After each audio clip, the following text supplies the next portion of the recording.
فکر می‌کردیم بعد از اینکه مدال المپیک میگیریم یه سری شرایط عوض بشه، یه سری برخوردها، یه سری صحبت‌ها و یه سری بی‌احترامی‌ها عوض بشه، ولی خب متاسفانه نشد. میشه بهداد می‌خوایم الان بریزیم رو داریه.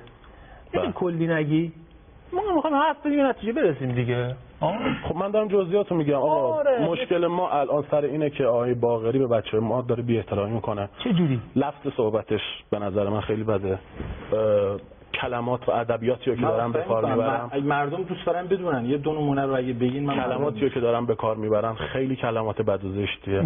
یه نمونه شما خدمت شما عرض کنم، من یه مصاحبه کرده بودم، خود آقای باقری مصاحبه کردن اون زمانی که هنوز هیچی شروع نشده بود و بعدش من مصاحبه کردم گفتم که آقا بچهای وزنه‌برداری به نظر من بچه‌های مظلومی هم و این صحبت‌ها جایز نیست که بشه و داره حاشیه درست میشه. خب و دقیقاً 3 روز بعدش من وقتی رفتم توی سالن تمرین و خواستم تمرین بکنم، آقای باقری با یه لفظ خیلی بد جلوی نوجوانانی که بهداد سلیمی الگوی ورزشیشونه با یه لفظ بسیار بد یه کلمه خیلی زشت و زننده رو به کار برد که من حتی همین الان جلوی دوربینم به خودم اجازه نمیدم که بخوام چنین صحبتی بکنم و این یه نمونه است واقعا از نظر من و خیلی چیزای دیگه هم بوده و هست که مشکل ساز شده. خیلی خب فقط من یه بزرگواری رو از دوستان بکنم کوتاه جواب بدن که بتونیم بیشتر به سوالاتون برسیم. آقای باقری، اول اینکه آقای سلیمی این صحبت رو میکنه من خیلی دوست دارم بدونم اولا روزی که المپیک تموم شده اگر من این مصاحبه رو کردم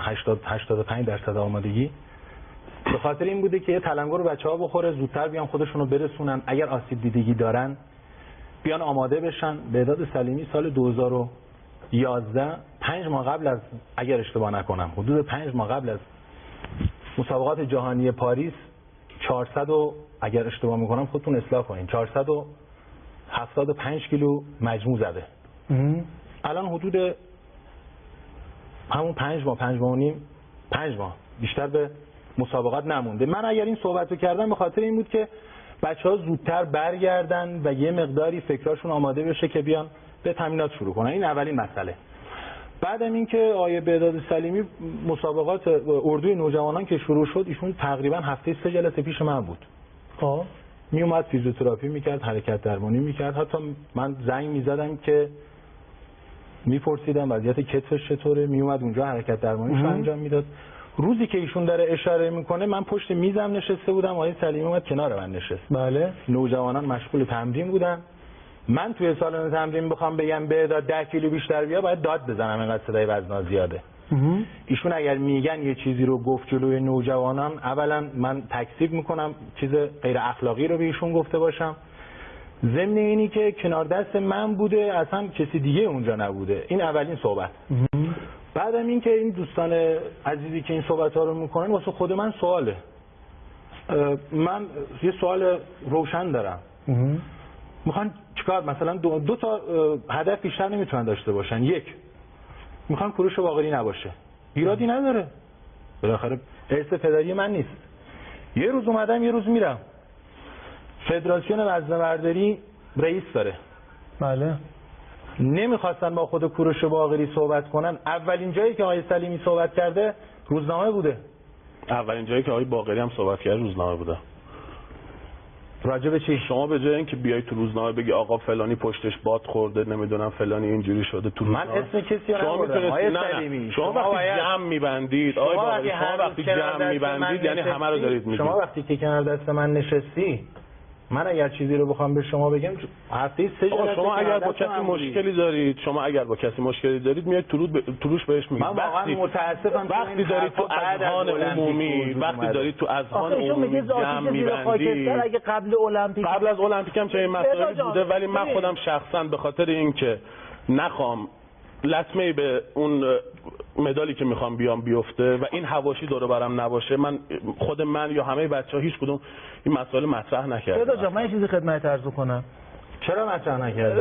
چرا باید مطرح می‌کردم که اینجوری چرا من طریق روزنامه به آقای باقری برعکس اینی دارن میگن که آقا من آدم انتقاد پذیرم، من میگم اصلا آدم انتقاد پذیری نیستم. ببین اینا یه موضوعاتی که ببین حالا من چیزی بگم، اگر من اون موقع این مسائل مطرح می‌کردم یا من یا هر کس دیگه، هر کدوم از این بچه‌ها، مطمئن باشید که برخورد می‌کردم. شما با همین کوروش باقری وزنه‌برداری که 7 سال هیچ مدالی رو نگرفته، با برنامه‌های همین کوروش باقری و رفتار همین کوروش باقری اومدین خدا رو شکر زحمت کشیدین قهرمان شدید. شما بحث اصلا عوض حالا این بحث اساسیه که مردم باید بدونن دقیقاً. شما دارید مردم باید بدونن این مدال‌ها چجوری به دست اومده. شما دارید بحث می‌کشید. حالا رضازاده آقای باقری یه لحظه آقای باقری به سمت چی؟ به سمت تمرین و نظم و دیسیپلین. من خودم اعلام کردم گفتم آقا کوروش باقری علم تمرینش خوبه، نظم و دیسیپلینش خوبه، منم قبول دارم.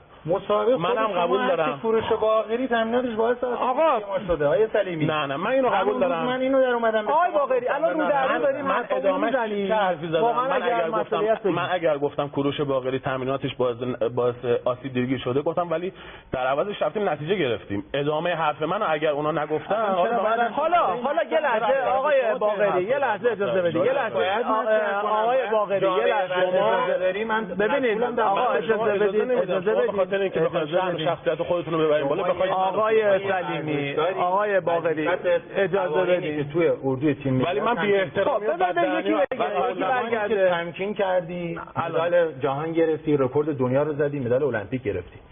وقتی خارج از این قاعده بشیم ما حرفی نداریم. من البته شما این صحبت فرمودید، منم تکمیل صحبت‌های شما باید بگم. من از اولین مسابقه‌ای که رفتم توی مسابقات جوانان آسیا مدال طلا گرفتم، حمله کردم به رکورد آقای رضازاده. تا موقعی که اومدم رسیدم به سن بزرگسالان و اومدم زیر نظر شما توی تیم ملی بزرگسالان. اولین سالی بود که اومدم توی تیم ملی بزرگسالان. من اینو میخوام بگم که من میخوام اینو بگم که شما وقتی دارید میگید که آقا ما اگر به جای بهداد سلیمی یا فلانی رو 4 نفر دیگه هم کار میکردیم میرفتن مدال المپیک میگرفتن، شما بعد اینم در نظر. حالا آقا اجازه بدید یه لحظه اجازه آقای باقری یه لحظه اجازه بدید خواهش می‌کنم. اجازه بدید سلیمی اومد آقای باقری اجازه بدید من بشینی بگی آقا من پرچم سفید دقیقاً کی میخواد الان شما امسال کی میخواد برای شما مدال بگیره؟ حالا بشینید آقای باقری اجازه بدید خیلی خوب. ببینید ما الان کلا نشستیم اینجا با هم دیگه، ببینید بحث آخرش به خدا تهشو بخواید نگاه کنید. ولی من جواب سوالمو نگرفتم. سوء تفاهم اصلا برفرض همه صحبت‌های آقا بهداد به عنوان نماینده همه بچه‌ها درست. من جواب سوالمو نگرفتم. الان آقای بهداد سلیمی و دوستاش چی میخوان؟ خب اینو اجازه بدید. یه فاصله تنفسی کوتاه بعد چای پخش بگیریم که یه تنفسی هم بیننده خوب بکنن، بعد برگردیم ببینیم که واقعا جناح مقابل من واقعا نمیدونم چی میخوان. بریم برگردیم خدمت شما هستیم.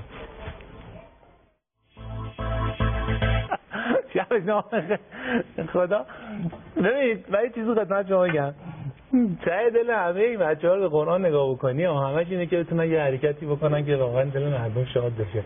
همه جا این اتفاقا میفته. ببین من اصلا بحثی نه با بهداد نه با کوروش،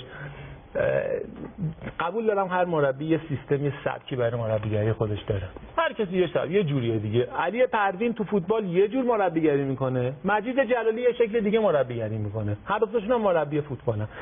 هر کسی یه سبک خاص خودشه داره و منم نمیتونم بگم آقا تو کار درستی یا غلطی یا اشتباهی. منتها ببینید شما اگر همین الان خود مردم نشستن شنیدن یه بخشی از صحبتای بچه‌ها رو شنیدن دیگه، انصافا بین و بین الله تهش رو نگاه می‌کنید می‌بینید واقعا من اونجا اینو گفتم یا نگفتم اون گفت اینو، واقعا این آخرش یعنی من جواب سوالمو بگیرم کوتاه. بذار جان الان شما واقعا من فکر می‌کنم نظر شخصی من فکر می‌کنم که با این شرایط نمیشه با آقای باقری کار کرد. چه جوری؟ با این شرایط با این وضعیت نمیشه. آقای باقری اومدن دارن فکر می‌کنن کلا سر خودت میره. خب چرا کلا سر من میره؟ حیفه. میتونی بعد از اینم باید قهرمان بشی. مطمئن باشین من غیر از آقای باقری هم میتونم و با آقای باقری هم میتونم. خب حالا به حرف من گوش بدید. همون شما به حرف من گوش بدید. من دارم میگم با آقای باقری هم میتونم، ولی نه با این شرایط، نه با این که بخواد با خدای نکرده با بددهنی و توهین و بی احترامی بخواد ادامه بده. قبل اینکه بریم هر روز یعنی بهداد سلیمی آقای باقری المپیک بددهنی اصلا بددهنی کوروش باقری رو شنیده تحمل کرده؟ بله. چرا یک جا در نیومده به من بگه آقا اینجا بددهنی بود؟ ما چند بار قبل از المپیک من با شما سجاد فلانی چند بار با هم بحثمون شد. اصلا بحث نکردیم. چرا؟ چند بار با هم بحثمون شد. چرا؟